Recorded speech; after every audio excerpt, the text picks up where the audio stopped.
Trump meets Canadian Prime Minister Mark Carney.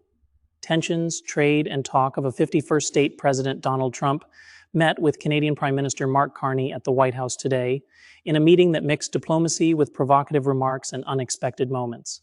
While both leaders spoke positively about the meeting afterward, the conversation highlighted underlying tensions over trade and national sovereignty.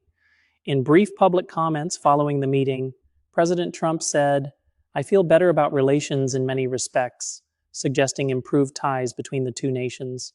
Prime Minister Carney echoed a similar sentiment but had to directly confront Trump's repeated suggestions that Canada could become the 51st state of the United States. When asked about calling Carney governor, Trump replied, "No, I haven't done that yet, and maybe I won't," implying the idea was still on the table. The remark sparked concern and confusion as it seemed to minimize Canada's status as an independent nation. Carney quickly responded, saying, "Canada is not for sale," comparing it to iconic real estate like Buckingham Palace, a clear yet diplomatic rejection of Trump's suggestion. Trade talks stall. The meeting also touched on U.S. Canada trade tensions, particularly regarding tariffs. Trump reiterated his belief that the U.S. should reduce reliance on Canadian goods, especially cars, steel, and aluminum. "We really don't want cars from Canada," he said. "At a certain point, it won't make economic sense for Canada to build those cars." When asked directly if anything the Prime Minister said could change his position on tariffs, Trump replied, "No, just the way it is." Carney again pushed back, stating clearly that Canada's position on sovereignty and trade would not change, regardless of pressure from Washington. No progress on China. The conversation also turned to trade with China. Trump claimed there had been soft communications with Beijing, but did not confirm direct talks.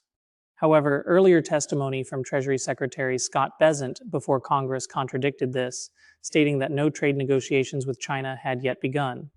"There are 18 very important trading relationships," Bessent said. "We are currently negotiating with 17. China we have not engaged with yet."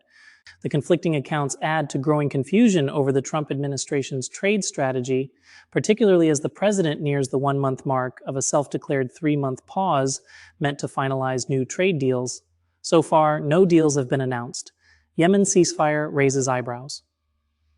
In a surprise announcement during the meeting, Trump said the U.S. would halt strikes against Houthi rebels in Yemen.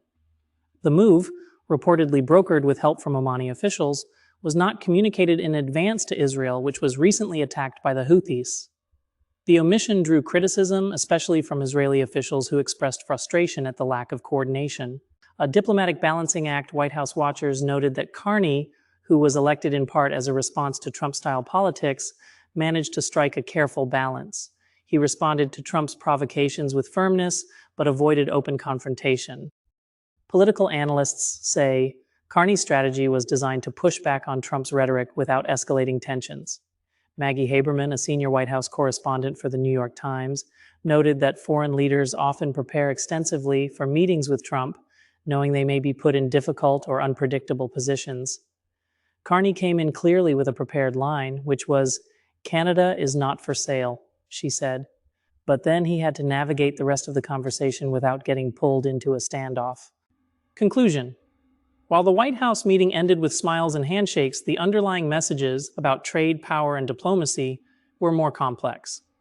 Trump's remarks about tariffs, sovereignty, and Canada's status sparked criticism and concern. And with no clear progress on trade agreements, questions remain about where the U.S.-Canada relationship is heading next. As Trump continues to blend off-the-cuff commentary with official diplomacy, leaders like Carney may increasingly find themselves walking a tightrope between cooperation and confrontation.